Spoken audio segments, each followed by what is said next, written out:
हमारे इस प्रोग्राम का उन्वान है उर्दू के फ़रोग़ में थिएटर का किरदार। और हमारे पैनलिस्ट हैं जनाब अब्दुल रहमान साहब, प्रोफेसर मोहम्मद काजिम साहब, प्रोफेसर दानिश इकबाल साहब, डॉक्टर जावेद हसन साहब और जनाब तहसीन मुनव्वर साहब। जनाब तहसीन मुनव्वर साहब इस डिस्कशन की निज़ामत करेंगे। रहमान साहब का तारुफ पेश कर देती हूँ। आप मशहूर वकील, मुमताज़ स्कॉलर, मारूफ अदीब और सहाफ़ी के तौर पर जाने जाते हैं। आलमी उर्दू ट्रस्ट के नाम से एक तंजीम है। इसके अलावा आलमी जायज़ा के नाम से एक रिसाला भी आप निकालते हैं और बहुत फ़ाल किरदार है आपका माशरे को बनाने में। आपसे इल्तिजा है, मुअद्दबाना इल्तिमास है कि स्टेज पर तशरीफ़ ले आएँ। हमारे दूसरे पैनलिस्ट हैं प्रोफेसर मोहम्मद काजिम। आपकी शिनाख्त उस्ताद, नाक़िद, मुतरजिम और ड्रामा निगार के तौर पर होती है। आप दिल्ली यूनिवर्सिटी के शोबे उर्दू में बहैसियत प्रोफेसर खिदमत अंजाम दे रहे हैं। आपकी कई किताबें हैं, कुछ काबिल ज़िक्र किताबें इस तरह हैं: नामा आलम, आराए नादरी, हिंदुस्तानी नुक्कड़ नाटक और उसकी समाजी मानवियत, बंगाल में उर्दू नुक्कड़ नाटक, नसर गज़ाली, हयात फ़न, ये मोनोग्राफ है। आपसे भी इल्तिमास है कि स्टेज पर तशरीफ़ ले आएँ। हमारे तीसरे पैनलिस्ट हैं प्रोफेसर दानिश इकबाल साहब। आप जामिया मिलिया इस्लामिया के AJK-MCRC में प्रोफेसर हैं। एवॉर्ड याफ्ता producer, play writer, director, media professional के साथ रेडियो, टेलीविज़न और थिएटर से 4 दहाइयों से अरसे से जुड़े हुए हैं। 41 से ज़ायद स्टेज ड्रामे, 57 डॉक्यूमेंट्रीज़ और 31 दास्तान स्क्रिप्ट आप लिख चुके हैं। 15 से ज़ायद नेशनल अवार्ड भी आपको हासिल हो चुके हैं। आपकी कई किताबें मंजर आम पर आ चुकी हैं: दास्तान राम हिंदी, सहर कश्मीर, कश्मीरियत, दारा शिको, आलमी शाहकारों पर मबनी ड्रामे आपकी ज़ेर तसानीफ़, आपके ज़ेर तबाह हैं ये किताब। हमारे चौथे पैनलिस्ट हैं डॉक्टर जावेद हसन। आपकी शिनाख्त मज़मून निगार, ड्रामा निगार और मुतरजिम के तौर पर होती है। आप जामिया सर, आपसे इल्तिमास स्टेज पर तशरीफ़ लें। माज़रत सर। हमारे चौथे पैनलिस्ट हैं डॉक्टर जावेद हसन। आप ड्रामा निगार, मुतरजिम हैं और जामिया मिलिया इस्लामिया के शोबे उर्दू से बहैसियत गेस्ट लेक्चरर के तौर पर वाबस्ता हैं। आपने मुख्तलिफ़ मौज़ूआत पर डिप्लोमा, एडवांस डिप्लोमा और PG डिप्लोमा भी किए हैं। आपसे भी इल्तिमास है आप स्टेज पर तशरीफ़ ले आएँ। जनाब तहसीन मुनव्वर साहब इस डिस्कशन की निज़ामत करेंगे। आप मशहूर सहाफ़ी हैं और शायर भी हैं। आपसे इल्तिमास है कि स्टेज पर तशरीफ़ ले आएँ और प्रोग्राम की बाकायदा कार्रवाई को आगे बढ़ाएँ। शुक्रिया सर। बहुत बहुत शुक्रिया और आप सभी का खैर मक़दम है। जो ताख़ीर हुई है उसके लिए हम माज़रत ख़्वाह हैं, लेकिन सबब इसका ये था कि आलमी किताब मेला जो है वो इस कदर दिल्ली और क़ुर्ब जवार में मशहूर हो चुका है। आज जो है छुट्टी की वजह से सड़कें बिल्कुल जो हैं वो एकदम से जो है जाम लगा हुआ है और हमारे ज़्यादातर लोग, यहाँ तक कि ख़ुद मैं भी जो हूँ वहाँ फंस चुका हूँ। काजिम साहब तो 2 बजे से चले हुए थे, वो अब पहुँचे हैं। इसी तरह से दानिश इकबाल साहब भी और जावेद हसन साहब जो हैं इनके यहाँ एक बड़ी मुश्किल वक्त में भी यहाँ पहुँचे हैं। तो खैर मौजू है, उससे पहले मैं एक बार फिर तारुफ़ करा दूँ। रहमान साहब से आप सब हज़रात वाकिफ़ ही हैं। आलमी उर्दू ट्रस्ट के बानी और सदर हैं। आलमी जायज़ा का ज़िक्र हुआ, लेकिन रहमान साहब अगर सच कहें तो पूरे तरीक़े से उर्दू वाले हैं और उर्दू के मामले में ये किसी तरह की भी चीज़ें जो है बर्दाश्त नहीं करते और यही इनकी खूबी भी है जो कुछ लोगों को बहुत तड़पाती भी है, तरसाती भी है, रुलाती भी है। लेकिन रहमान साहब जो हैं वो रहमान साहब हैं और इस मामले में उर्दू के वकील भी हैं। ये हैं तो सुप्रीम कोर्ट के वकील, लेकिन उर्दू के वकील भी हैं। प्रोफेसर मोहम्मद काजिम ड्रामे के हवाले से किसी तारुफ के मोहताज नहीं हैं। खूब ड्रामे किए हैं इन्होंने, खेले भी हैं, लिखे भी हैं। इनकी किताब ख़ास तौर से मशरक़ी हिंद में उर्दू नाटक और मगरबी बंगाल में उर्दू नाटक और उर्दू नुक्कड़ नाटक, मशरक़ी हिंद में उर्दू नुक्कड़ नाटक, मगरबी बंगाल में उर्दू नुक्कड़ नाटक और उर्दू नुक्कड़ नाटकों पर भी इनकी किताब है।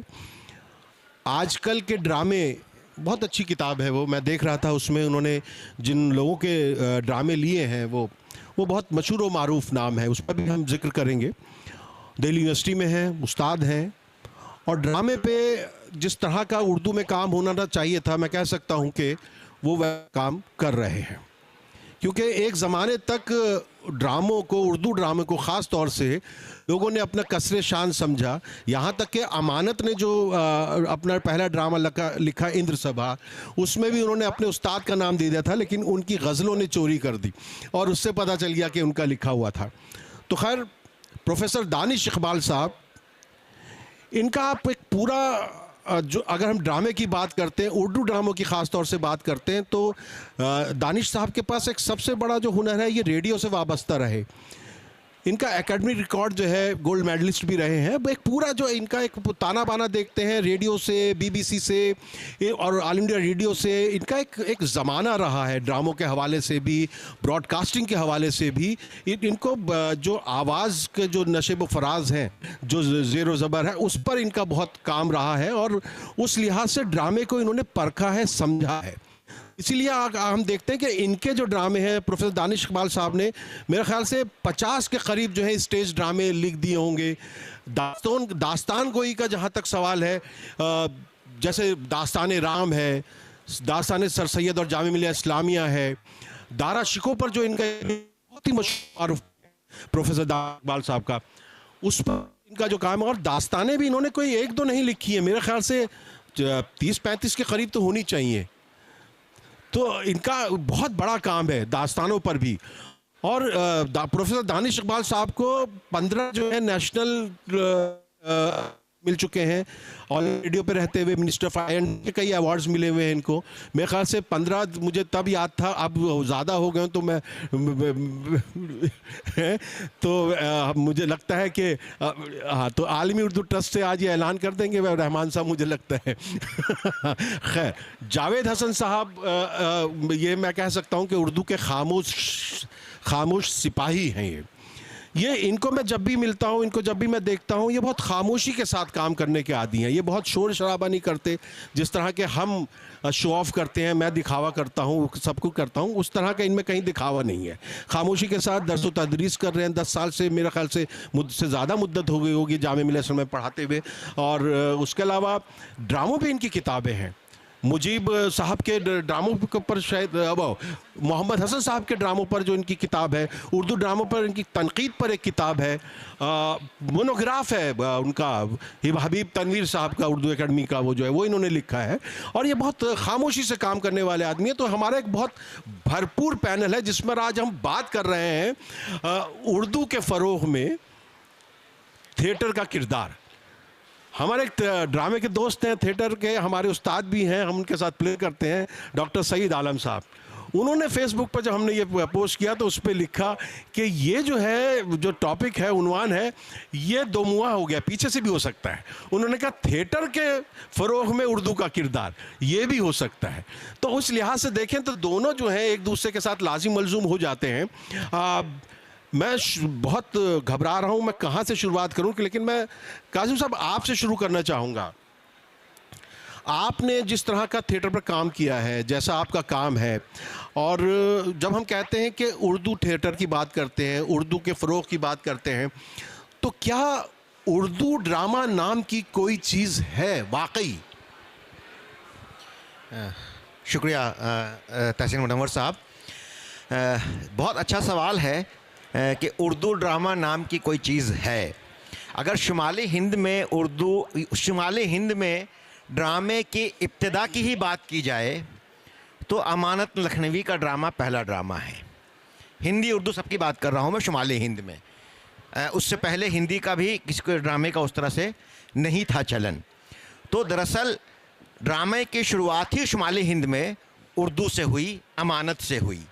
और उसके बाद फिर वाजिद अली शाह के कई ड्रामे उन्होंने, उस वक्त मुकम्मल नहीं थे लेकिन बाद में मुकम्मल ड्रामे पेश किए। उस ज़माने में बल्कि ये हुआ कि कोई भी ड्रामा खेला जाता था तो ये कहा जाता था कि इंदर सभा खेला जा रहा है, ड्रामा का नाम ही इंदर सभा पड़ गया।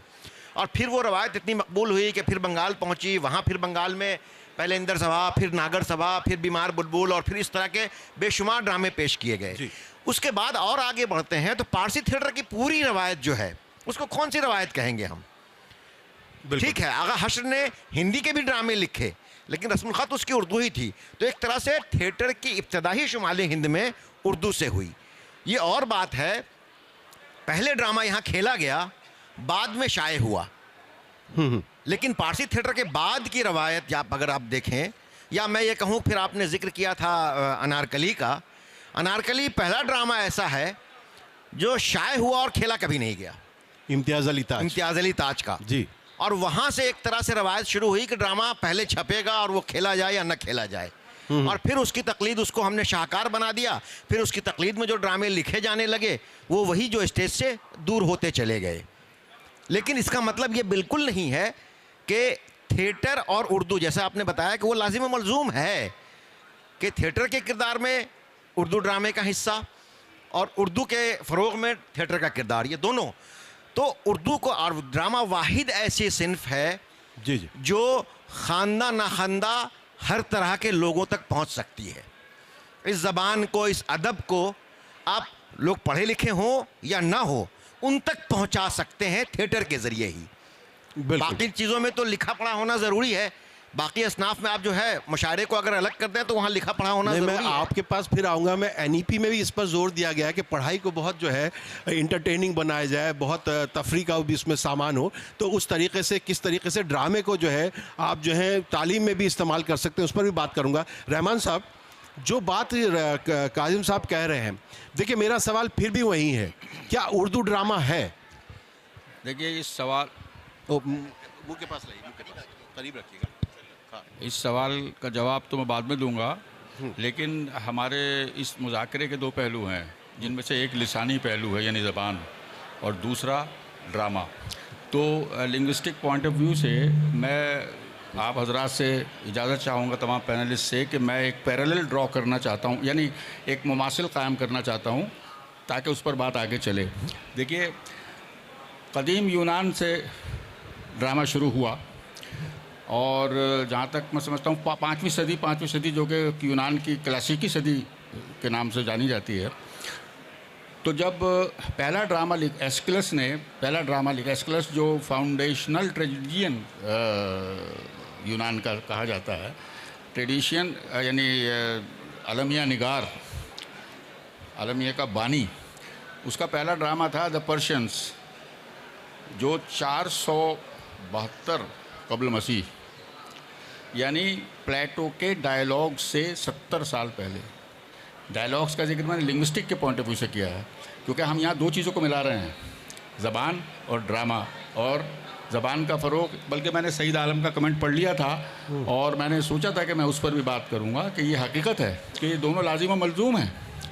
तो ये पैरेलल मैंने इसलिए ड्रॉ किया कि जब ड्रामा हुआ, और ये उस वक्त की बात है जब किताब नहीं थी, पेपायरस स्क्रॉल्स से ज़रा एक स्टेज आगे बढ़ चुके थे, और कोडिसेस थी, मुजल्लद कोडिसेस होने लगी थी, लेकिन आम आदमी की उन तक पहुंच नहीं थी।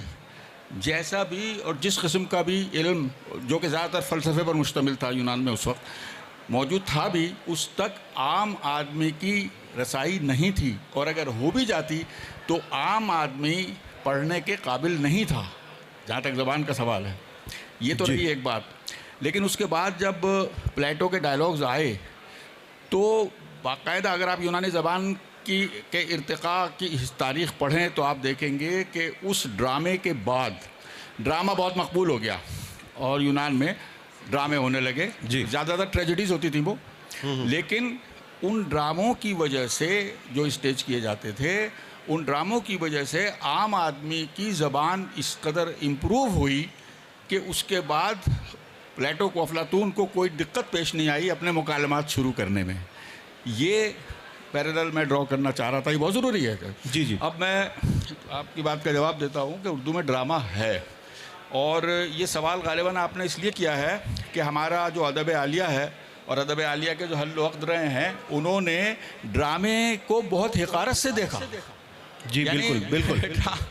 नचनिया और यानी जाने क्या नहीं, क्या, तब लेकिन तो उसमें पेशेवर लोग ही होते थे, इस वजह से लोग जो है उस ड्रामों में आते भी नहीं थे। और मेरे ख्याल से उर्दू अदब ने बहुत जो नुकसान उर्दू अदब में ड्रामों की वजह से ड्रामों का पहुंचा, लोगों ने इसकी तरफ आए ही नहीं मेरे ख्याल से। आए, लेकिन मैं अदब आलिया की बात कर रहा हूँ कि जो अच्छे लोग थे, देखिए अब इब्राहिम अलकाजी साहब को यही तो शिकायत रही, उन्होंने रागिब करने की कोशिश की बहुत अच्छे राइटर्स को, बहुत अच्छे मुसन्निफीन को, अदीबों को ड्रामे की तरफ, उन्होंने इनकार कर दिया लिखने से। यानी आप जब भी ड्रामे का जिक्र होता है, अनारकली, इम्तियाज़ अली ताज का अनारकली और हबीब तनवीर का आगरा बाज़ार और उसके बाद प्रोफेसर मोहम्मद हसन का ज़हाक, इससे आगे अदब वाले बात ही नहीं करते। नहीं, मुजीब साहब ने भी जामिया में रहते हुए बड़े ड्रामे किए, जैसे आजमाइश था, हुब्बा खातून था, वो तारीखी नौयत के वो करते थे मुजीब हैं। जी जी, खेती है, जी जी जी, तो वो उन्होंने काफ़ी उस ज़माने में प्लेस किए हैं। मैं प्रोफेसर दानिश साहब आपके पास इसलिए आ रहा हूँ कि आपने 57 के करीब जो है ड्रामा लिखे हैं, डॉक्यूमेंट्रीज लिखी हैं, उनको हम कह सकते हैं दस्तावेजी फिल्म है, उसमें हो सकता है डॉक्यू ड्रामा भी हों। आप रेडियो से वाबस्ता रहे, और पहले ये होता था कि रेडियाई ड्रामे होते थे, बहुत से लोग रेडियो के लिए अलग लिखते थे और स्टेज के लिए अलग लिखते थे। जैसे रफ़त सरोश साहब का तो रेडियो पे बहुत काम है, हमने उनके साथ काम भी किया, उनको देखा भी है, सिराज अनवर साहब, ये पूरे एक वो है, किशन चंद्र भी हैं, उन्होंने भी लिखा है, बहुत लोगों ने रेडियो के लिए लिखा है, और दुग्गल साहब ने लिखा है, और काफ़ी लोग हैं, राजेंद्र सिंह बेदी के भी प्लेज हैं उसमें। तो खैर, तो आपने रेडियो प्लेज भी देखे हैं, आप स्टेज के लिए भी कर रहे हैं, दास्तान गोई भी कर रहे हैं, तो वो और आज में कितना फ़र्क आपको नज़र आ रहा है? क्योंकि जी बहुत शुक्रिया इस खूबसूरत सवाल के लिए, लेकिन इस खूबसूरत सवाल का जवाब भी खूबसूरत होना चाहिए, मैं समझता हूँ। जी जी, तो इसलिए इजाज़त दीजिए कि कलीम आजिज़ साहब से कुछ कर्ज़ लेके, कुछ उधार लेके मैं बात को खूबसूरत बनाने की कोशिश करूं। और कलीम आजिज़ साहब इसलिए हैं, ज़रूरी है कि मैं भी काफ़ी आजिज़ आ चुका हूं दुनिया से और इस तरह की बातों से। तो कलीम आजिज़ साहब फरमाते हैं कि गमे दिल ही गमे दौरां गमे जाना ना बनता है, गमे दिल ही गमे दौरां गमे जाना ना बनता है, यही गम शेर बनता है, यही अफसाना बनता है। क्या बात है, बहुत खूब, बहुत खूब। अब चूंकि उन्होंने ड्रामे के बारे में कुछ कहा नहीं, तो उनसे इजाज़त ले लेते हैं। जी जी, वो कहते हैं कि निगाहे कम से मेरी चाक दामानी को न देखो, निगाहे कम से मेरी चाक दामानी को न देखो, हजारों होशियारों में कोई थिएटर वाला बनता है। आप समझ रहे हैं बात? जी जी। और उसके बाद सरों के खुम सुराही गर्दनों की जाम जख्मों के मुहैया जब ये हो लेते हैं सब, तो थिएटर खाना बनता। वाह वाह वाह। चलिए, ये तो एक मैंने सोचा कि बहुत बोर बातें हो रही हैं, तो कुछ थोड़ा सा शेरी अंदाज जो है उसमें शामिल कर दिया जाए। अच्छा किया आपने। अब एकेडमिक बात आपने कही, और आपका जो सवाल है ये मैं इन्हीं से सीख रहा हूँ कि पहले असली बात कह दी जाए, फिर जवाब दिया जाए। जी, आप समझ रहे हैं? तो मैंने असली बात कह दी, अब मैं जवाब पे आता हूँ कि देखिए, आज का जो आपका उन्वान है, टाइटल है, इसमें जो लफ्ज़ थिएटर इस्तेमाल किया गया है और एक लफ्ज़ है ड्रामा। तो ड्रामा थोड़ी देर के लिए मान लेते हैं कि ड्रामे का मतलब है जो अलमारी के अंदर रखा हुआ स्क्रिप्ट होता है। प्रोफेसर साहब ने किताब लिखी, उसके अंदर कुछ ड्रामे हैं, तो उसे ड्रामा मान लेते हैं। हालांकि ड्रामा एक अलग चीज़ है, लेकिन अभी हमारे कॉन्टेक्स्ट में, उर्दू के कॉन्टेक्स्ट में, ड्रामा का मतलब है कि एक प्रोस्पेक्टिव स्क्रिप्ट, एक विश वाली स्क्रिप्ट। उन्हीं ने सोचा, राइटर साहब ने, कि हमने अफसाने लिखे, हमने नावल लिखे, चलो हम ड्रामा भी लिख देते हैं। बात है, ठीक है, बिकॉज काम मुकम्मल हो जाए, कोई ये ना कहे कि भाई कोई सिंफ रह गई जिसकी खिदमत नहीं कर पाए साहब। लेकिन असली चीज़ है थिएटर। और जैसा कि रहमान साहब ने बताया कि कदीम यूनान में भी बाकायदा अदब और बाकायदा फ़लसफ़े से पहले एक परफॉर्मेंस ट्रेडिशन थी, और जिसे हम हिंदुस्तान में कहते हैं फोक ट्रेडिशन। आप उड़ीसा के रूरल एरियाज़ में चले जाएं, आप कश्मीर के रूरल एरियाज़ में चले जाएं, आपको फोक थिएटर की रवायत मिलती है, और वो लोग परफॉर्म करते हैं जो पढ़े लिखे नहीं होते हैं। यानी कि जो परफॉर्मेंस ट्रेडिशन है हमारी, वो हमारी तहरीरी ट्रेडिशन से पहले आती है।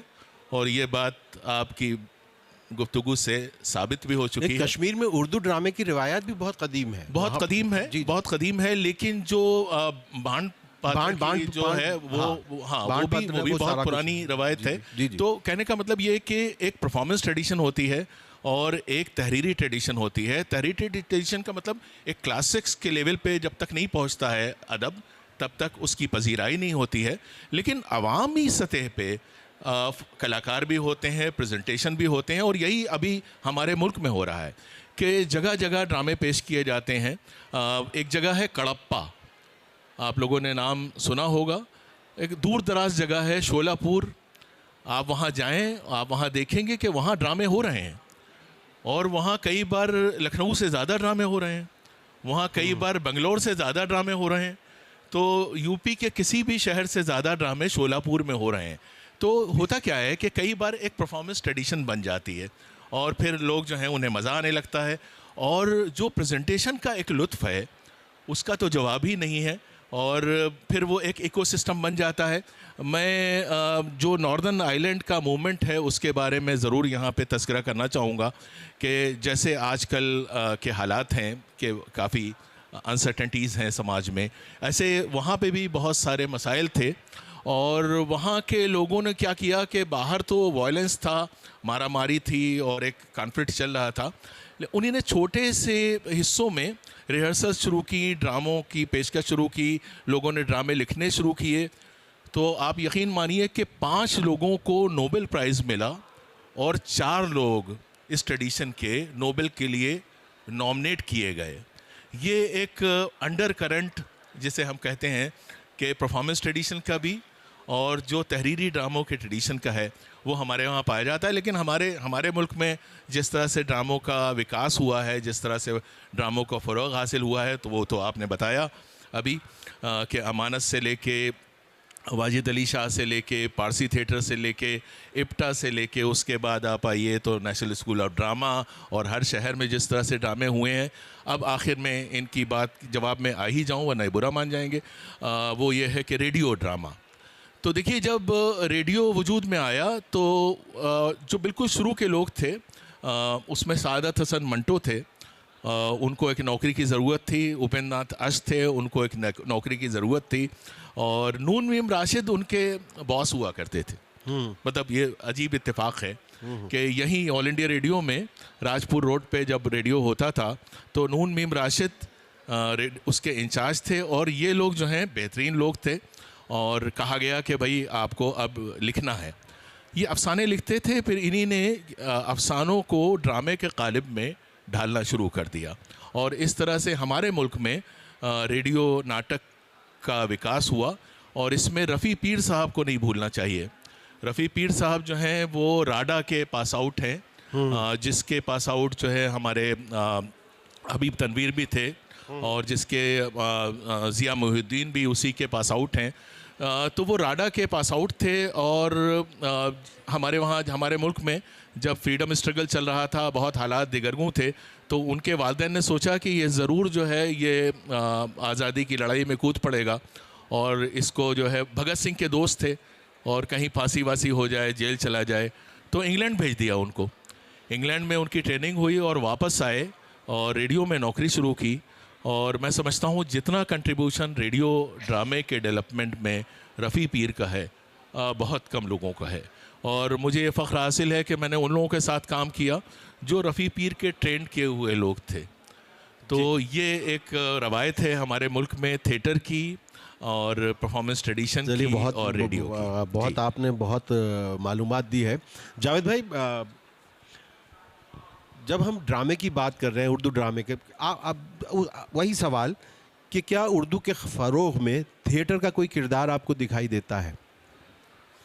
यकीनन मैं जवाब दूं उससे पहले मेरा खुशगवार फरीज़ा है कि मैं शुक्रिया अदा करूं कौमी कौंसिल का और इनके फ़ाल डायरेक्टर साहब, चूँकि दामन वक्त में गुंजाइश कम है और दोबारा दूसरे राउंड में मौका नहीं शायद आए या आ जाए, तो मैं नहीं आप कैसे ये पेशेंट गोई कर सकते हैं? इसके लिए शुक्रगुजार हूँ कि आप देख सकते हैं कि मैं सबसे जूनियर हूँ और ये नहीं ज्योतिष तो मैं ही हूँ ना, यानी एक एक्टर, डायरेक्टर और ज़ाहिर है कि इल्मी तजर्बा और ज़िंदगी का तजर्बा हमसे ज़्यादा है बहरहाल। तो ये मेरी खुशबख्ती है कि मैं इन चारों के दरमियान हूँ, और शम्स इकबाल साहब का, और ये जो लर्नर्स की और इंटेलेक्चुअल्स की जो गैलेक्सी है, नुमान शौक़ साहब बैठे हैं, तनवीर साहब, मुशीर साहब, सारे लोग थिएटर से वाबस्ता शख्सियात हैं, सबका शुक्रिया सर। एक बार मैंने ये गुफ्तगू हुई, बहुत सारी बातें आपने सुनी। थिएटर दो ग्रुप है उर्दू में, एक तो ये है कि एक तबका मानता है कि थिएटर का वजूद है नहीं, तो मैं उनमें से नहीं हूँ। मैं मानता हूँ कि थिएटर का वजूद उर्दू में है,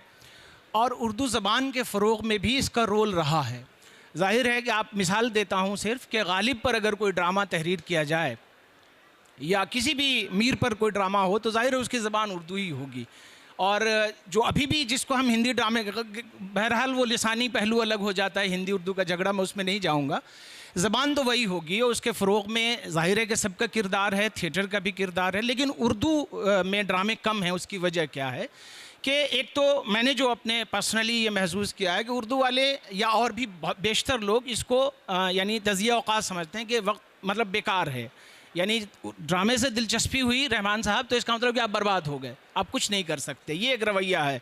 तो स्कूल में भी अगर कोई बच्चा दिलचस्पी लेता है तो नहीं, ये बात तो सही है ना, थिएटर में पैसा तो है ही नहीं ना। नहीं, पैसा नहीं है वो सब, उसके बावजूद भी देखिए कि हम उससे इनकार नहीं कर सकते, वो एक अलग चीज़ है। भाई हबीब साहब ने पूरी जिंदगी दे दी, लोग कहते हैं साहब जी दूसरा कोई हबीब तनवीर नहीं हो सकता। अफसाने में भी पैसा नहीं है, मुशायरे में ही पैसा है। हाँ, लेकिन कुछ एक तबका इंटेलेक्चुअल्स का ऐसा है, वो कहता है कि ड्रामे से क्या फ़ायदा है, ये थिएटर से क्या फ़ायदा है। तो मैं उनसे कहता हूँ कि साहब आप शायरी यानी शायर को शेर कह के क्या मिलता है, जी ठीक है, अफसाना निगार को अफसाना कह के क्या मिलता है। वो तो शादी करने वाले भी कहते हैं शादी से क्या फ़ायदा। हाँ, तो लेकिन ये एक अलग डिबेट है। तो उर्दू थिएटर का वजूद है, और जैसा कि काजिम साहब ने फरमाया, इंद्र सभा से लेकर और जो पारसी थिएटर का जो फ़रोग़ है, वो ज़ाहिर है उसमें उर्दू का एक कलीदी रोल, ज़बान की वजह से लोग उसको पसंद करने लगे। बाद में उसमें व्यवसायीकरण जिसको हम कहें बाद में हुआ, लेकिन लोगों की दिलचस्पी उसमें हुई, और ज़ाहिर है कि उन्होंने उसको चैनलाइज़ किया। और उसके बाद हम अगर उसको 5 दौर में बांटते हैं तो इंद्र सभा का दौर, पारसी दौर, फिर इप्टा का आपने जिक्र किया, यानी इंडियन पीपल्स, तो उसका भी बहुत कंट्रीब्यूशन है। उसके बाद फिर जदीद दौर, और आज के मॉडर्न एज में हम रह रहे हैं। बीच में आपने एक और बात की रेडियो ड्रामे के ताल्लुक़ से, उस पर भी मैं आना चाहूँगा कि रेडियो ड्रामा एक तरह से पैराडाइम शिफ्ट था। और चूँकि आपने NEP का भी जिक्र किया, नेशनल यानी न्यू एजुकेशन पॉलिसी, तो उस पर बात होगी यकीनन। उस पर एक चीज़ सिर्फ कहना चाहूँगा कि उसमें बात की गई हॉलिस्टिक डेवलपमेंट की। तो अब वही मेरा सवाल, इससे पहले भी मैंने सर से ऐसे नॉलेज के लिए मैं इनसे एक्सचेंज करता रहता हूँ कि साहब अब तो रवैया ये है कि साल में एक बार आप थिएटर कराएंगे कोई थिएटर फेस्टिवल में, लेकिन यूनिवर्सिटी के तालिब इल्म या कॉलेज के साल में एक बार वो 10 दिन रिहर्सल करके वो क्या हासिल कर लेंगे। एक्चुअली उसको तो पूरे साल कंटिन्यूस एक तरतीब यानी उनकी जहनी तरबियत होने की ज़रूरत है। वो देखेंगे कि परफॉर्मिंग आर्ट के ज़ुमरे में है, जैसा कि आपने फरमाया। और इसका ताल्लुक देखिए, इसमें 3 चीज़ें हैं, 3 चीज़ों का मसलस है। एक चीज़ जो आपने फरमाई कि तहरीरी तौर पे लिख दिया और ड्रामे हैं, लेकिन वो अमली तौर पे तभी है जब वो थिएटर हो। आप चाहते हैं मैं दोबारा आपके पास नहीं आऊं? नहीं, बस मैं कंक्लूड करता हूँ। आपका जो सवाल था वो जवाब यही दिया कि हाँ, उर्दू में थिएटर का वजूद है, और बाज़ लोग इसको नहीं मानते हैं, लेकिन मैं मानता हूँ। और उसके फ़रोग़ में जैसे हम लोग बात कर रहे हैं, यस सर, नहीं मैं आ रहा हूँ। देखिए, उर्दू में ड्रामे के फ़रोग़ के लिए जिस तरह उर्दू अकेडमी दिल्ली है, वो ड्रामा फेस्टिवल करती है, मगरबी बंगाल अकेडमी करवाती है, बहुत करती हैं। लेकिन दानिश भाई बैठे हुए हैं, हम कई बार उर्दू ड्रामों के लिए जब हम लोग सिलेक्शन करने के लिए जाते हैं 30-40 स्क्रिप्ट होती हैं, लेकिन उसमें हमें बाकायदा उर्दू ड्रामे जो किसी ने नए लिखे हों या जो कोई करता हुआ आ रहा हो, उसमें बहुत मुश्किल से मिल पाते हैं। उसमें ज़्यादातर लोग बड़े बड़े नाम वाले क्या करते हैं, पूरी किताब पुरानी उठा के उसको जो है फोटो स्टेट करके वो डाल देते हैं, और उसमें हम लोगों को पूरा वक्त उसमें ज़ाया होता है, और उनको फिर ये शिकायत भी होती है कि सिलेक्शन नहीं हो पाया। उर्दू ड्रामे उस लिहाज से हमें मिलते ही नहीं है। क्यों दानिश भाई? नहीं, देखिए एक चीज़ उसमें ये है, असल में हम क्या कर रहे हैं अभी कि उर्दू ज़बान और उर्दू स्क्रिप्ट, इन 2 चीज़ों को ड्रामे के साथ हम महसूस नहीं कर सकते हैं। उर्दू स्क्रिप्ट में जो ड्रामे शाये होते हैं, ये शम्स भाई भी बताएंगे कि आपके यहाँ से किताबें जो शाये हुई हैं वो कितनी फ़रोख्त होती हैं।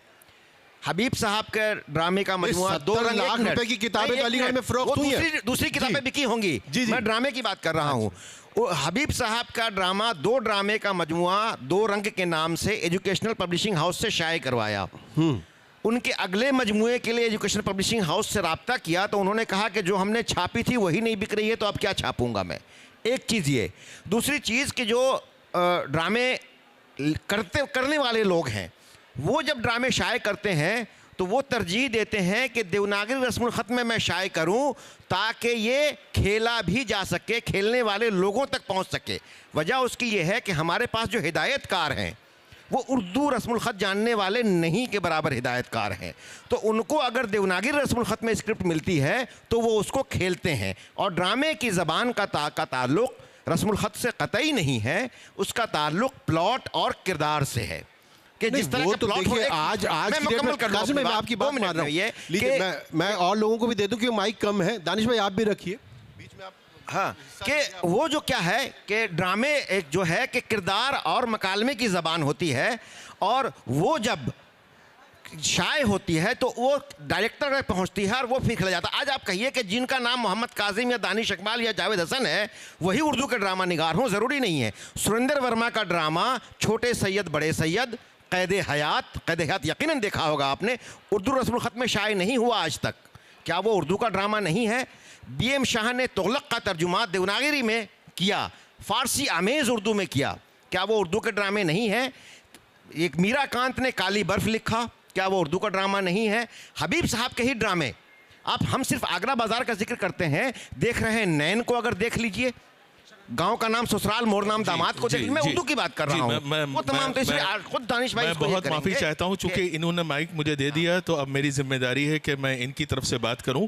इनका ये सवाल ही गलत हो गया कि भाई उर्दू ड्रामा है कि नहीं है। इनकी तरफ से मैं मान लेता हूं कि है। अब हम आगे बढ़ सकते हैं। फिर इन्होंने देखिए एक सवाल पैदा कर दिया कि ड्रामा छपा हुआ, बिल्कुल वैसा ही हो रहा है जैसे अभी कुछ दिनों पहले एक बहस हुई थी कि ड्रामा खेला हुआ मौजूद है कि नहीं है। दोनों में फर्क हो गया, ड्रामा छपा हुआ, ड्रामा खेला हुआ। तो ड्रामा छपना ज्यादा इंपॉर्टेंट हो जाता है, ड्रामा खेलना ज्यादा इंपॉर्टेंट हो जाता है। देखिए बात बिल्कुल मुख्तलिफ ट्रैक पे जा रही है और आप गुमराहकुन बात कर रहे हैं। एक जी सुनिए, जी ड्रामा जिसको हम कहते हैं वो तहरीरी भी होता है और तमसीली भी होता है, लेकिन ड्रामा जब तक क्योंकि हम बात कर रहे हैं थिएटर की, बिल्कुल, जब तक ड्रामा स्टेज ना कर दिया जाए उसकी कोई हैसियत नहीं है। हम इसकी बात कर रहे हैं तो थिएटर में ड्रामे का स्टेज किया जाना बहुत ज़रूरी है। ड्रामा देखिए अनारकली इम्तियाज़ अली ताज का पढ़ने के लिए लिखा गया था। जी वो ड्रामा पढ़ने के लिए लिखा गया था, लेकिन अभी आपने भी कहा नहीं, इसीलिए कोर्स की किताबों में वो इसको शामिल किया गया पढ़ाई के हिसाब से ही। बात सुनिए, मैं फिर वही बात करूंगा कि इसमें उर्दू वाले कसूरवार हैं, बहुत हद तक कसूरवार हैं। अख्तर हुसैन रायपुरी ने शकुंतला का तर्जुमा किया था उर्दू में जी। वो ड्रामा हिंदी ड्रामा कहकर 5 मरतबा तो दिल्ली ही में स्टेज किया जा चुका है। दानिश साहब जानते हैं, कोई उर्दू वाला बोला नहीं, उस हिसाब से तो हम देखते हैं रजिया सुल्तान को भी हिंदी का सर्टिफिकेट मिला था। अब एक बात और सुनिए, फारसी आमेज उर्दू थी जिसमें। देखिए जी, ये टच किया, सिर्फ इन्होंने तफसील नहीं बताई, आगे नहीं बढ़े जी। उर्दू ड्रामा पारसी थिएटर से शुरू हो गया था और उर्दू का फ़रोग पारसी थिएटर से शुरू हुआ था। आप पारसी थिएटर की ज़रा तारीख तो पढ़े उठाकर, आगा अशर काश्मीरी तो बहुत बाद में आए जी, लेकिन क्योंकि ये पारसी जो थे ये फ़ारसी ज़बान लेकर आए थे और इनको वहाँ बलसार जो आज कहलाता है वहाँ बसने के लिए शर्त ही राजा ने ये पेश की थी कि आप हमारी ज़बान सीखें, हमारा कल्चर, हमारा ये, उन्होंने तस्लीम कर लिया। उन्होंने फ़ारसी को गुजराती ज़बान में मिलाकर जिस तरीके से ड्रामे लिखे, आज भी अगर आप उसको पढ़ें तो आपको एहसास होगा कि गुजरात में गुजराती ज़बान पर उर्दू के कितने असरात हुए, नंबर 1। नंबर 2 ये उनसे खैर बहुत सारी शर्तें रखी गई थी उनको वहाँ सेटल करने के लिए, जिसमें 2 चीज़ों से वहाँ का राजा बहुत, ये हिस्ट्री है, इसको मजाक ना समझिएगा। उन्होंने खीर खिलाई बनाकर, नए नए पकवान, बिरयानी खिलाई गुजरातियों को, गुजराती बहुत खुश हो गए, लेकिन वो 2 चीज़ों से बहुत खुश हुए। नंबर 1 परफॉर्मेंस, नंबर 2 शराब, क्योंकि अंगूर से शराब बनाई गुजरात में आके पारसियों ने। उससे पहले वो महुआ वहुआ, ये देसी शराब मुख्तलिफ नेचुरल सोर्सेज की अजीब अजीब ठर्रा ये पिया करते थे। पहली बार उन्होंने अंगूर की बनी हुई शराब पी, ये तारीख़ में लिखा है। और खैर जो है उनका परफॉर्मेंस को उन्होंने पसंद और किया। परफॉर्मेंस जी, दूसरा सबसे अहम बात जो है इसमें वो परफॉर्मेंस हो जाती है। परफॉर्मेंस शुरू की, जी जी, वही चीज जो आगे बढ़कर आगा हशर के ड्रामे तक पहुंची। और एल्फ्रेड थिएटर कंपनी का कायम हुई पहली, 1864 में पहला ड्रामा वहाँ जब खेला गया तो उसमें उर्दू थी। आप उसका खूबसूरत भला तो आगा सर काश्मीरी का था, आफ्ताब या क्या, आफ्ताब मोहब्बत पहला ड्रामा था, वो उर्दू में है। तो उर्दू का फ़रोग और गुजरात में गुजराती ज़बान पर उर्दू और फ़ारसी के जो असरात हैं आप आज भी देख सकते हैं। यानी तकरीबन 35% वोकेबलरी ज़ख़ीरा अल्फाज गुजराती का उर्दू और अरबी है। मराठी में तो 45% ही है। मराठी में तो बहुत ज़्यादा है क्योंकि पेशवाज वगैरह के उस दौर की जो बातें हैं। काजिम साहब फिर हम आ जाते हैं, हम जो है आपने जिस तरह से कहा आइए मैदान में तो मैं उस लिहाज से आपसे कह रहा हूँ कि ये जो है बात यही है कि उर्दू थिएटर की बात कर रहे हैं हम और उर्दू के फ़रोग़ की बात कर रहे हैं, ठीक है। आज के वक्त में आपको उर्दू को थिएटर कहाँ नज़र आ रहा है, कितना नज़र आ रहा है और कितना वो उर्दू के फ़रोग़ में काम कर रहा है? ये जो है देखिए मौजूदा दौर में असल में हम लोग वही हैं कि चूँकि हम लोग ख़ुद नाज़रीन में शामिल नहीं होते हैं, इसलिए हमें अंदाज़ा नहीं है कि उर्दू में ड्रामे खेला जा रहा है। अब देख लीजिए यहीं दिल्ली में Delhi Urdu academy Urdu drama festival करती है। एक मिनट, पिछले 35-36 साल हो चुके। National school of drama Bharat रंग महोत्सव इंटरनेशनल ड्रामा फेस्टिवल करती हैं और उसके जो इंतखाब का तरीक़ाकार है बहुत मुश्किल है। 6 महीने पहले वो सीडी मंगवाते हैं ड्रामों की, उसकी स्क्रीनिंग करते हैं, उसको देखते हैं, उसमें से इंतखाब करते हैं। आप उस फेस्टिवल में देखें तो 8 से 10 उर्दू के ड्रामे शामिल होते हैं उसमें। इसका मतलब सैकड़ों ड्रामे खेले जा रहे हैं जिसमें से वो इंतखाब किया जा रहा है। अब आप बंगाल उर्दू एकेडमी हर साल ड्रामा फेस्टिवल करता है। बॉम्बे में चले जाएं, वहाँ स्कूल और कॉलेज लेवल पर बेशुमार मुकाबले होते हैं ड्रामों के। पूरे महाराष्ट्र में, भिवंडी में, शोलापुर में, मालेगांव में, आसनसोल जगह जगह होते हैं, सिर्फ कलकत्ता में नहीं होता। उस तरह से पूरा मैं बता रहा हूँ कि महाराष्ट्र में ही अगर आप देखें तो शोलापुर, भिवंडी, मुंबई, मालेगांव, इन सब जगहों पे उर्दू ड्रामे के मुकाबले होते हैं, फेस्टिवल्स भी होते हैं। बंगाल उर्दू एकेडमी हर साल ड्रामा फेस्टिवल करता है। बंगाल में लिटिल थेस्पियन एक नेशनल ड्रामा फेस्टिवल करता है जिसमें पूरे हिंदुस्तान से ड्रामे जाते हैं। हैदराबाद में मोहम्मद अली बेग एक ड्रामा फेस्टिवल करते हैं, कादिर अली बेग के बेटे हैं वो भी ड्रामा फेस्टिवल करते हैं। उसके अलावा जितने भी ड्रामे के ट्रेनिंग के इंस्टीट्यूट हैं, वो नेशनल स्कूल ऑफ ड्रामा हो, भारतेंदु नाट्य एकेडमी हो या मध्य प्रदेश नाट्य एकेडमी हो या साहित्य कला परिषद हो या श्री राम सेंटर हो, जितने ट्रेनिंग सेंटर हैं वहाँ उर्दू ड्रामा या पारसी थिएटर निसाब में शामिल है। और निसाब में शामिल है तो वहाँ सीन वर्क के साथ साथ ड्रामे पेश किए जाते हैं। मैं अभी सलीम आरिफ आकर के अभी एक ड्रामा उर्दू का उन्होंने तैयार किया और पेश किया, हर साल वो आते हैं। तो इस तरह हम अगर देखें तो उर्दू ड्रामा बेशुमार खेले जा रहे हैं और लोग स्क्रिप्ट ढूंढ रहे हैं। बहुत से लोग मेरे पास आते हैं, लिखने वाले नहीं हैं जावेद साहब, ड्रामे लिखने वाले हैं तभी तो खेले जा रहे हैं। उर्दू वाले कम हो रहे हैं, वाले लिखने वाले कम हैं। शुक्रिया तहसीन भाई जी। कम हो रहे हैं ये तो फैक्ट है, लेकिन लिखे जा रहे हैं, हमें नाउमीद नहीं होना चाहिए। और जी सर पे सवार हैं, वक्त भी कम है, तो मैं ये कहना चाहूँगा सब बातों में ऐड करते हुए कि एक तो थिएटर का वजूद है और उसको तवज्जो देने की ज़रूरत है, उसकी हौसला अफजाई की ज़रूरत है। देखिए तमाम हिंदुस्तान में यूनिवर्सिटी में, स्कूल में, निसाब में ये शामिल है। और NEP का जिसका आप जिक्र कर रहे थे होलिस्टिक डेवलपमेंट, तो ये स्कूल पे भी उतना ही अहम है और यूनिवर्सिटी सतह पर है। मैं यूनिवर्सिटी में चूँकि दानिश साहब की सरपरस्ती में शामिल भी हूँ, वहाँ बहुत सारी मायूसी भी होती है। जाहिर है कि VC साहब का लेटर एक आता है 3 दिन में नाटक दिखा दीजिए साहब, अब ये कैसे हो सकता है? यानी इट टेक्स टाइम। ये परफॉर्मिंग आर्ट है, इसमें किरदार को जीना पड़ता है, वक्त देना पड़ता है। जावेद साहब आप और निसाब की बात मत कीजिए, नहीं, क्योंकि थिएटर वालों को सबसे बड़ी शिकायत यही है कि ड्रामा निसाब में चला गया, स्टेज से गायब हो गया। वही मैं उस पर आ रहा हूँ सर। उसकी तकमील तभी है चूँकि देखिए किताब में छप गई चाहे हिंदी में या उर्दू में, वो कामयाब तभी है जब वो स्टेज पर उसको हम लाते हैं। यानी ये सिन्फ की हैसियत से ड्रामा और लिटरेरी जॉन की हैसियत से, अदबी सिन्फ की हैसियत से भी और आर्ट के तौर पर भी, यानी कदीम ज़माने से जैसा कि आपने कहा यूनानी, तो वो अहम है। ये परफॉर्मिंग आर्ट के ज़ुमरे में है। ड्रामा मिलता नहीं है, मुझे याद आया सर। एक आखिरी बात कह दूं रहमान साहब, ये एक मुसल्लस है, यानी इसमें आप समझिए कि थिएटर को कहा जाता है कि it is a actors medium और फिल्म को कहा जाता है it is a directors medium. यानी फिल्म में डायरेक्टर सब कुछ है, वो जैसे चाहे तो शाहरुख खान को भी वो डांट सकते हैं कि यार क्या कर रहे हो, ये एक्टर नहीं कर पा रहे हो, तो डायरेक्टर्स है। लेकिन यहाँ क्या है, एक्टर्स मीडियम है। जनाब, एक बहुत अहम बात मैं भूल गया। नहीं, मैं बस कंक्लूड कर रहा हूँ। तो इसमें एक्टर, राइटर और फिर एक्टर, डायरेक्टर और राइटर, ये तीन मिलके, यानी जाहिर है मोहम्मद हसन ने कोई ड्रामा लिखा, ज़हाक लिखा, जैसा आपने बताया, अब वो उसके लिए एक्टर कौन उसको कर सकता है, डायरेक्शन के कौन सा, राइटर के ख्याल को कैसे डिपिक्ट करना है, राइटर क्या चाह रहा है इस ड्रामे के तहत। तो ये एक मुसल्लस है जिसको हमें समझना है और उर्दू ऑडियंस को समझना है, इसकी सिन्फ की हैसियत भी और इसकी परफॉर्मिंग आर्ट की हैसियत से भी, और यूनिवर्सिटी को भी ज़्यादा समझना है। एक अलमिया ये है कि मैं अलमी तौर पर ड्रामे में वाबस्ता हूँ, लेकिन 10 साल से पढ़ा रहा हूँ, ये पेपर मुझे पढ़ाने को नहीं दिया गया आज तक। Thank you so much. और ये सुनिए, चलिए इन्होंने अपनी शिकायत जो है यहाँ पर कर दी है। अब देखिए रहमान साहब, अब लोगों के सवालात ले ले। बात कहूँगा, सिर्फ एक बात, क्योंकि वो आपकी बात का जवाब भी है। जी। आपने ये कहा कि उर्दू ड्रामा मिलता नहीं है। जी आप भी भूल गए तातानी साहब, अब्दुल अलीम नामी की किताब है जिसका नाम ही है उर्दू, 4 वॉल्यूम्स में, जिसका नाम ही है उर्दू थिएटर। 1700 उर्दू ड्रामे उसने जमा किए और पूरी बिब्लियोग्राफी, एक पूरी जिल्द में पूरी बिब्लियोग्राफी है अब्दुल अलीम नामी की किताब। क्या बात है। आप कैसे कह सकते हैं कि उर्दू ड्रामा कोई नहीं है? सवाल आपकी जानिब से हमारे जो है काबिल जो है इनको नीचे ही रहने दीजिए अब। नहीं, सवाल क्या करें, हम तो सब कुछ स्टेज पर देख रहे हैं। जो ड्रामे और थिएटर की गुफ्तगू हुई, जाहिर है कि वो अंदाज भी वही था, और आप जो सब एक्टर बैठे हैं, हमें खासा आप लोगों ने इन्फॉर्म भी किया और मनोरंजन भी किया। बहुत बहुत शुक्रिया। चलिए बहुत बहुत शुक्रिया। किसी और के पास कोई सवाल हो? भाई आपने ये कहा था कि इसमें वक्त की कैद नहीं होगी, 6 बजे तक भी चल सकता है, ये बेईमानी कर रहे हैं आप।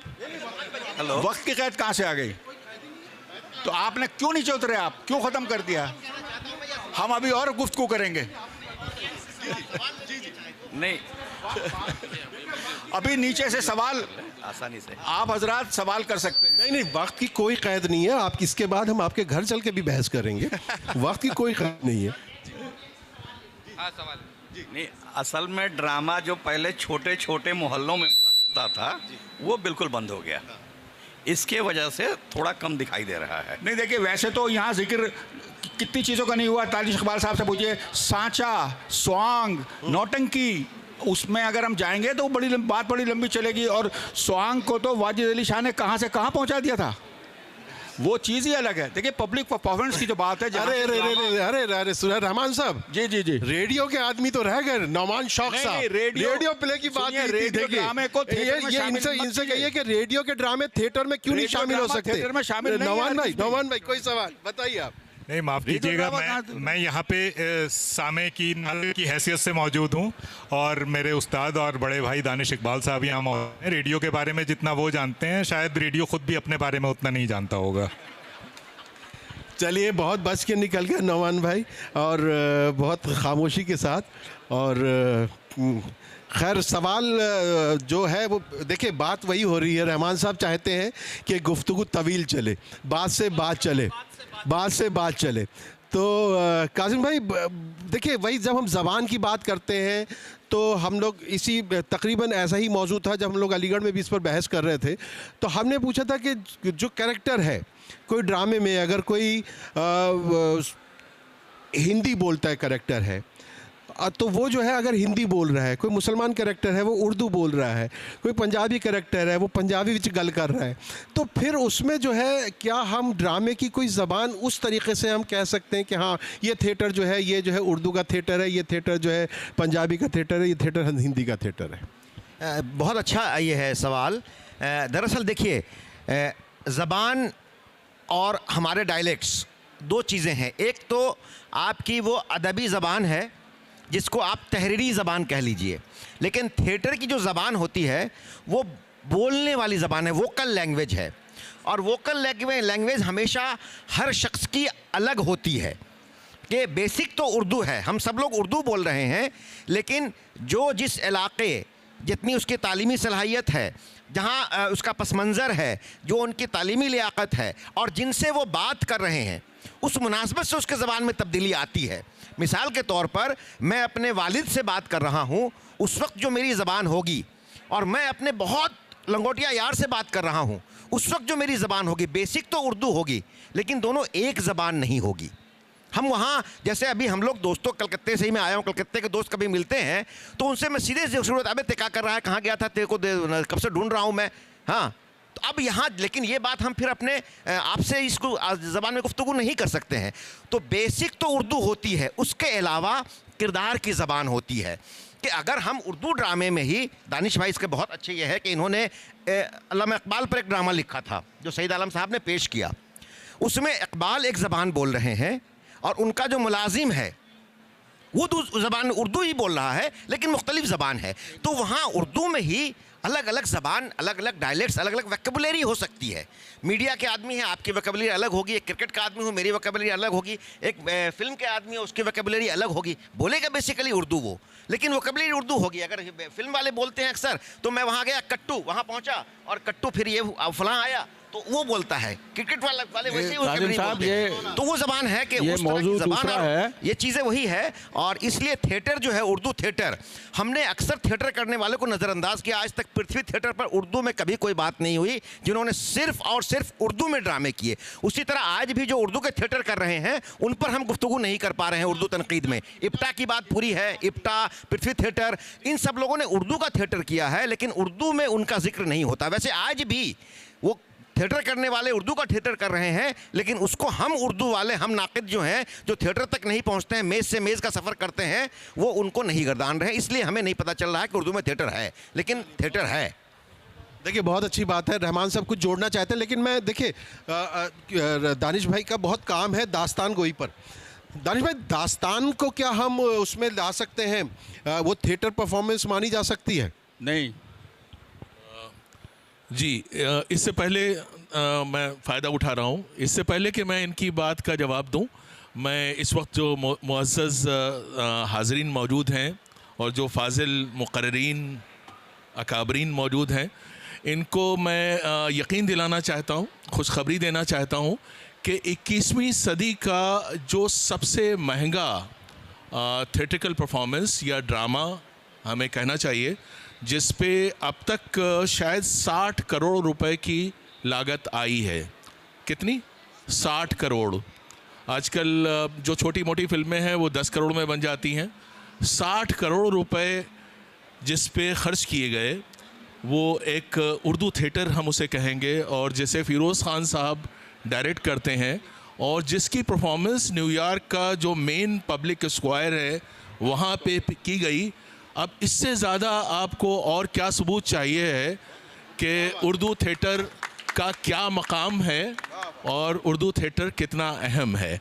अब ये तो देखिए, मैंने एक ज़बरदस्ती की बात आपको बता दी।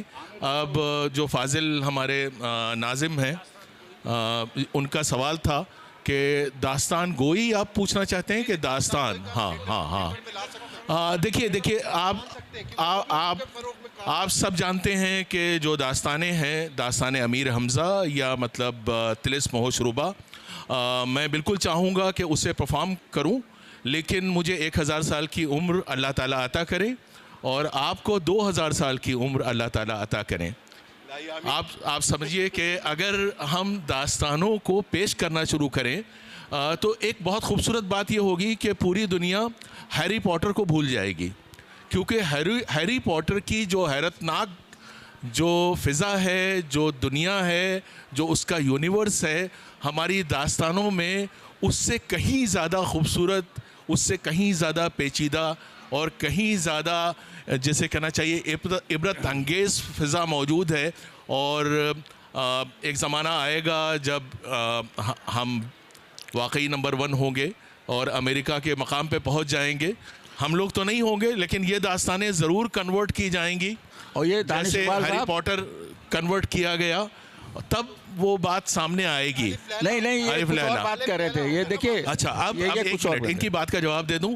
अब ये है कि दास्तानें तो आप ये समझिए कि वो तो बहुत ही ज़ख़ीम चीज़ हैं, बहुत बड़ी चीज़ हैं, 1000 साल चाहिए।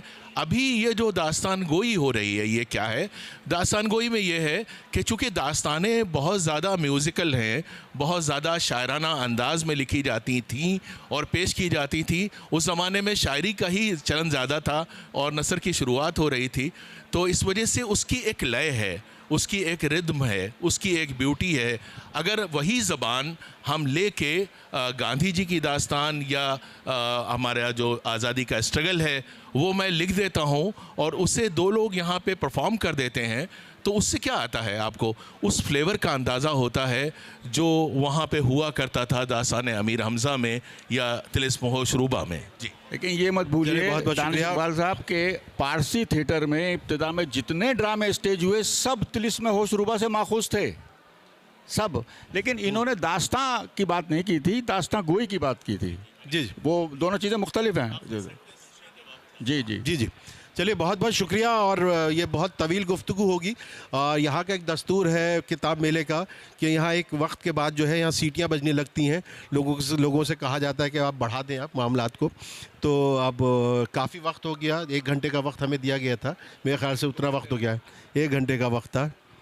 तो जी नहीं, तो ये है कि देखिए, उर्दू को लेकर और थिएटर को लेकर जो हमने आज बात की है, अब बस हम क्लोजिंग की तरफ जा रहे हैं और हम ये जानना चाहते हैं कि चलिए हम मान लेते हैं, और ये बात दुरुस्त भी है कि थिएटर का उर्दू के फ़रोग़ में किरदार है और उर्दू का भी थिएटर के फ़रोग़ में किरदार है और बहुत किरदार है।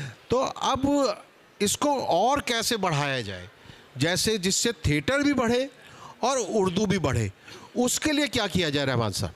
भाई सबसे, और बहुत मुख्तसर करते हैं हम लोग। नहीं, सबसे अहम बात वही है जो मैंने इब्तिदा में कही थी और मैं उसको दोहराऊंगा कि उर्दू वालों ने, ख़ास तौर पर हमारे अदब आलिया के स्नॉब्स ने ड्रामे को वो अहमियत कभी नहीं दी जो उसको दी जानी चाहिए थी और उसको अदब का हिस्सा तक नहीं समझा।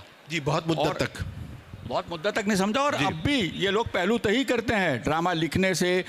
मैं सबसे बड़ी मिसाल तो ये दे सकता हूँ जो कासिम साहब ने कहा, आप किसी भी ड्रामे में जाइए, आप एक उर्दू वाला दिखा दीजिए वहाँ, चाहे उर्दू का ड्रामा हो रहा हो या फारसी का, ना तो ये लोग ड्रामा लिखते हैं ना ड्रामा देखने जाते हैं, और ड्रामे पर कमेंट करना भी अपनी यानी उसको एक हकीर चीज़ समझते हैं। सर सैयद में तो आप आए थे। तो जी, सर सैयद में आप आए थे, आप उर्दू वाले आप अपनी तारीफ कराना चाहते हैं तो वो बात अलग है। और दूसरी बात ये कि और उस इस्तिलाह में मैं उर्दू वाला नहीं हूँ, मैं आशिक उर्दू हूँ, खादिम उर्दू हूँ। तो ये जो स्नॉबिश एक अप्रोच रही उर्दू वालों की ड्रामे के तई, और ये तारीख बताती है इसको। भाई आप इब्राहिम अलकाजी साहब के मज़ामीन पढ़िए, जो उन्होंने कमेंट्स वो थिएटर के बारे में जो मज़ामीन उन्होंने लिखे उन्होंने पढ़िए। उनका एक ही रोना था कि हमारे जो अकाबरीन अदब हैं वो ड्रामे की सिन्फ की तरफ मुतवज्जह क्यों नहीं होते। वो ड्रामा करने वालों को नचनिया, ड्रामेबाज, और क्योंकि उर्दू का उस वक्त का, देखिए माफ़ कीजिएगा, उर्दू कल्चर या उर्दू माशरा जो कहते हैं वो खालिस इस्लामी माशरा था। वो हर चीज़ को मज़हब के तराजू में तोलते थे, हर चीज़ को मज़हब के पैमाने पर रख कर देखते थे कि भाई नाच गाना तो गोया गैर इस्लामी चीज़ है, और क्योंकि जब आप स्टेज पर जाते हैं जिसमें लड़कियां भी शामिल होती हैं तो वो तो कतई गैर इस्लामी एक हरकत है, कतई गैर इस्लामी एक्टिविटी है, इसलिए उसकी तरफ कोई तवज्जो नहीं, अब भी नहीं दी जा रही। जी बिल्कुल सही। हमने अलीगढ़ में हमारे जो दोस्त होते थे वो लड़की का रोल अदा करते थे क्योंकि हमारे पास लड़कियां होती नहीं थी, ये भी है जी। बस अब और आखिरी जुमला मैं कहूँगा, जी देखिए ड्रामे पब्लिक परफॉर्मेंस जिसको हम स्टेज कहते हैं, जो थिएटर का लफ्ज़ हमने इस्तेमाल कर रहे हैं, मैंने शम्स इकबाल साहब से, दानिश इकबाल साहब से फ़ोन पे कहा था, शम्स इकबाल साहब से कहा लफ्ज़ ड्रामा मत इस्तेमाल कीजिए, लफ्ज़ थिएटर इस्तेमाल कीजिए। बिल्कुल सही। इसलिए भाई बहुत बहुत शुक्रिया आपने बहुत चलिए जी, बस आखिरी जुमला वो ये है, आखिरी जुमला कि देखिए उर्दू के फ़रोग़ में पब्लिक परफॉर्मेंस का, यानी इस थिएटर का, जिसको आप उर्दू थिएटर का, हिंदी के उर्दू थिएटर की इस्तिलाह बाद में आई है। पहले देखिए हर आदमी शोर सीनी और प्राकृत ज़बान बोली जाती थी, हिंदी थी, हिंदवी थी, उर्दू तो बाद में आई है। हर आदमी वही ज़बान बोलता था, और उसकी अगर आप हिस्ट्री टेस्ट करेंगे तो आप कहने पर मजबूर हो जाएंगे कि ज़बान के फ़रोग में, क्योंकि हर आदमी किताब नहीं पढ़ता था, पब्लिक परफॉर्मेंस बड़े शौक से हर आदमी देखने जाता था और वहाँ उसकी लैंग्वेज इंप्रूव होती थी, नई नई चीज़ें वो सीखता था। तो थिएटर का बहुत बड़ा किरदार रहा है उर्दू के फ़रोग में बहैसियत ज़बान। नहीं, फिर तो उसमें नौटंकियाँ वगैरह भी आ जाती हैं, बहुत कुछ है। और जी जी, एक्टिविटी को बढ़ाने के लिए मैं कंक्लूडिंग ये है कि एक दो मशवरे मेरे हैं जिससे कि उर्दू ड्रामे का या उर्दू थिएटर का बेहतर पोजीशन और हो सकती है। कि जैसे एक ज़माने में साहित्य कला परिषद ने ड्रामे लिखने का मुकाबला एक तरह से ये किया था कि जिसमें ड्रामा निगार अपने ड्रामे लिख करके एक पीरियड होता था उस दौर में जमा कर देते थे और उसके बाद ज्यूरी बुला करके उसमें से फर्स्ट सेकंड थर्ड इनाम दिया जाता था। नहीं स्पॉट नहीं, ये पहले से जमा कर दिए किए जाते थे, ये मैंने देखा है। तो अगर ऐसा उर्दू के जितने भी अदारे हैं अगर ये करें कि उर्दू वो तय कर ले कि जैसे दिसंबर जनवरी में उनका फेस्टिवल होता है वैसे ही नवंबर में मान लिया कि नवंबर तक आप अपनी स्क्रिप्ट जमा कर दीजिए, उसके बाद उसके ज्यूरी बिठाएं, देखें कि उनमें से कौन से ड्रामे बेहतर हैं। उनको सब बैठे एनसीपीएल के, मैं सिर्फ एनसीपीएल यही आज फैसला कर ले कि भाई इस बार हम ड्रामा फेस्टिवल करेंगे एनसीपीएल के अदारे हैं उन सब से। इनका ये तो सरकार से फंड लाने में माहिर है। नहीं, जो भी हो वो एक ये करें तो उसमें कम से कम 8 से 10-15 नए ड्रामे तो आएंगे। उसमें ये और बात है कि कुछ म्यारी होंगे, नए ड्रामों पर नए ड्रामे आ जाएंगे, वो नए लिखे हुए। एक दूसरी चीज ये कि ड्रामा निगारों की तरबियत के लिए जो लोग शौक रखते हैं कि जैसे हम तो अगर जो ड्रामे से फन से वाबस्ता लोग हैं उन लोगों के साथ एक वर्कशॉप कर दें, 2 दिन का हो, 4 दिन का हो, 6 दिन का हो, कि कैसे ड्रामा लिखना चाहिए, क्या उसके ये हैं ज़रूरी चीज़ें हैं, तो नए ड्रामा निगार भी सामने आ सकते हैं। तीसरी चीज़ कि जो लोग उर्दू के ड्रामे कर रहे हैं बिल्कुल उनकी हौसला अफजाई के लिए क्या हो सकता है कि जिससे वो ज़्यादा से ज़्यादा उस तरफ रागिब हों, वो एक करना चाहिए कि उनकी हौसला अफजाई हो ताकि उर्दू ड्रामा, उर्दू थिएटर आगे बढ़ सके। ये 3 मेरी तजवीज़ हैं। बहुत अच्छा है। दानिश साहब जी, काजिम साहब ने जैसा कि फरमाया, मुझे याद आया कि ऑल इंडिया रेडियो एक स्क्रिप्ट राइटिंग कंपटीशन कराता था एक ज़माने में, और वो हर दूसरे साल होता था, यानी 2 साल में एक बार होता था, और उसमें इजाज़त होती थी, पूरे हिंदुस्तान में अनाउंसमेंट किए जाते थे कि नए ड्रामे मदऊ किए जाते थे। और जो दिल्ली की उर्दू अकेडमी है, इनका जो थिएटर फेस्टिवल होता था ये भी नए ड्रामों का ही थिएटर फेस्टिवल होता था। फिर बाद में पता नहीं क्या हुआ कि बीच में उन्होंने पुराने ड्रामे भी शामिल करने शुरू कर दिए। इसी तरह साहित्य कला परिषद जो मोहन राकेश सम्मान देता है वो भी बुनियादी एतबार से नए ड्रामों को ही देना चाहता है। तो बिल्कुल सामने की चीज़ है कि इस तरह के इवेंट जो हैं, जितनी भी उर्दू अकेडमीज़ हैं, जितने भी उर्दू के इदारे हैं, और सारी जिम्मेदारी एनसीपीएल को ना दे दी जाए, तो जितने भी इदारे हैं वो इस तरह की कोशिशें कर सकते हैं। लेकिन इसके अलावा एक और बहुत बड़ा मसला है उर्दू थिएटर के फ़रोग़ में। सिर्फ स्क्रिप्ट्स की कमी नहीं है, अदाकारों की भी बहुत ज़्यादा कमी है, क्योंकि जब आप ड्रामा करते हैं तो फिर वो परफॉर्म कैसे किया जाएगा।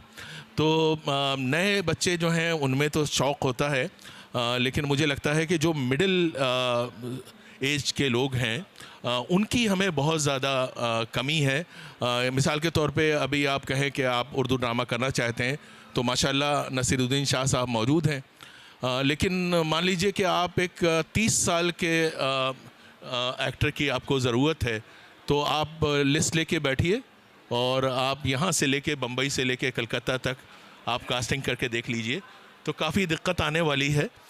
तो मैं समझता हूँ कि ये भी वर्कशॉप्स, इस तरह की वर्कशॉप्स की यूनिवर्सिटीज़ में और जो भी उर्दू के इदारे हैं कि अदाकारी को भी तो कुछ फ़रोग़ मिलना चाहिए। इसी तरह देखिए ड्रामे में आपको रक़्स की भी ज़रूरत होती है, आपको मौसीक़ी की भी ज़रूरत होती है, और आपको सेट्स की भी ज़रूरत होती है। ये सारी चीज़ें और मलबूसात की आपको ज़रूरत होती है। तो कास्ट्यूम क्या होता है कौन समझता है।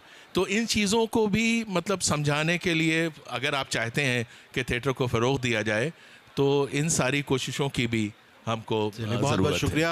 आखिरी जावेद साहब, जावेद उसी से ज़बान का फ़रोग़ है। शुक्रिया, सारी बातें मेरे ख्याल से आ गई, बस 1-2 बातें जी। और रहमान साहब का कहना है कि ज़बान का फ़रोग़ ज़रूरी है, तो मैं ये कहना चाहता हूँ कि ज़बान का ताल्लुक़ ज़ायक़े से बहुत ज़्यादा है। तो ये सारे काम जब किए जाएं तो उससे पहले दावत रखी जाए और उसके बाद दावत रखी जाए तो ज़बान का फ़रोग़ नहीं। अगर सच बताएं, देखिए चटखारे देखिए दानिश भाई, एक अलग से बात कह रहा हूँ कि अगर बिरयानी की देखें मंगवा दी जाए और उसमें थिएटर में, तो आप कहते ना लोग नहीं आते, वो भर जाएगा यकीनी तौर पर। पता नहीं, बहुत शुक्रिया। आखिरी बात कह रहा हूँ, जिस सर ने शुरुआत की थी, नाटक अनारकली की बात हुई थी और ये कि लिखा गया लेकिन उसको पढ़ते हैं निसाब में हुआ नहीं। मुझे याद है जामिया मिलिया इस्लामिया में वो अजीज़ कुरैशी साहब की हिदायत में बहुत कामयाबी से स्टेज हुआ और हमारे नजीब जंग साहब, हाँ पूरा ड्रामा नहीं हुआ, हम वो कर सकते हैं, लेकिन उस पर बनी थी फिल्म मुग़ल आज़म जो ऑल टाइम यानी फेवरेट रही है और मेरी भी पसंदीदा फिल्म है। तो जाहिर है कि नाटक देखिए या फिल्म उसी का विकसित रूप है, या रेडियो ड्रामा भी एक समझिए कि एक मीडियम है। तो ड्रामे को और थिएटर को हम एक मीडियम के तौर पर देखें, ठीक है, जिसमें अपनी बात राइटर कहता है और उस मीडियम ये जब यानी ये जब कहानी तहरीरी शक्ल में है, फिर वो स्लाइड का सफ़र करती हैं या रेडियो में जाती हैं। पैराडाइम शिफ्ट की मैंने बात की थी, तो मुग़ल आज़म का एक मुकालमा सुनाना चाहूँ, चाहे वो कोई नाजिर इसमें से उर्दू ड्रामा गालिब पर 600 शोज़ हो चुके हैं सईद आलम के ड्रामे, और असर सारे यानी शोज़ हाउसफुल होते हैं। गालिब इन न्यू दिल्ली, आप में से बेशतर लोगों ने देखा होगा या नहीं देखा होगा, हर बार एक नया लुत्फ़ होता है, इसलिए कि नई चीज़ें वो भी मिलाते रहते हैं। बहरहाल आखिरी बात के तौर पर मैं नमूने के तौर पर ये शम्स इकबाल साहब, यहाँ इकबाल के दरमियान में हूँ, अल्लाह करे मेरा भी इकबाल बुलंद हो। तो ये है कि उसमें एक मुकालमा है फिल्म मुग़ल आज़म का, वो मुलाहज़ा कीजिए। वो अनाउंसमेंट होती है जिसको बाद में यानी पूछा गया था कि साहब वो तकियाला कहते हैं, तो कहा कि साहब नहीं, तकियाला नहीं कहते, वो तखलिया कहते हैं, जिसको आजकल एकांत लफ्ज़ दिया गया कि एकांत यानी वो अकेला यानी लिव मी अलोन। तो एक अनाउंसमेंट होती है सर, वो इस तरह से वो करता है दरबान, मलका ज़ीशान जीनत तख्त हिंदुस्तान, महारानी योधा नाजिश लौह कलम, वली अहद सल्तनत शहज़ादा नूरुद्दीन मोहम्मद सलीम, सजदे में निगाह रहे तमाम होश व खरद पेश बादशाह रहे, ज़िल्ले लाही आलम पनाह शहनशाह जलालुद्दीन मोहम्मद अकबर जलवा अफरोज होते हैं। क्या बात है, सुभान अब ये देखिए, ये अगर समझ तो इसके लिए उर्दू और थिएटर और फिल्म और रेडियो, यानी ये मैं कहना चाहता हूँ, पता नहीं तरसील हो गई या नहीं। और एक बार और शुक्रिया कौमी काउंसिल के डायरेक्टर साहब का कि इतने दिग्गज कहना चाहूँगा और महारथियों के दरमियान इस अदना और खाकसार और बहुत ही नातवा। देखिए मैंने आगाज़ में ही कहा था कि आप बहुत खामोश रहते हैं, बहुत जो है, लेकिन जब आपके हाथ में माइक आ गया तो आपने वो जो तमाम पिछले जो है हिसाब चुका दिए। खैर बहुत अच्छा रहा। और जहाँ तक उर्दू ज़बान के फ़रोग़ में थिएटर के किरदार की बात हम कर रहे थे, हाँ हमें लगता है कि दोनों एक दूसरे के लाजिम मलजूम हैं और दोनों जो है एक दूसरे के बगैर चल नहीं सकते। और जिस तरह अभी हमने उर्दू थिएटर पर यहाँ पे बात कर रहे थे, इतने लोग आ जा रहे थे, सुन रहे थे, तो यकीनी तौर पर उससे भी उर्दू ज़बान के फ़रोग़ में कुछ ना कुछ हमने अपना किरदार अदा किया होगा। कौमी कौंसिल बराए फ़रोग़ उर्दू ज़बान के हवाले से ये आज का जो प्रोग्राम है वो मेरे इख्तिताम पे पहुंचता है। आज का ये जो है ये ऑथर कॉर्नर का हम मुलतवी करते हैं, लेकिन मैं उससे पहले इन तमाम हज़रात का शुक्र अदा करता हूँ। रहमान साहब, प्रोफेसर मोहम्मद काजिम साहब, प्रोफेसर दानिश इकबाल साहब और डॉक्टर जावेद हसन साहब, इन सब का शुक्रिया। और मैं तहसीन मुनव्वर, मुझे अब इजाज़त दीजिए।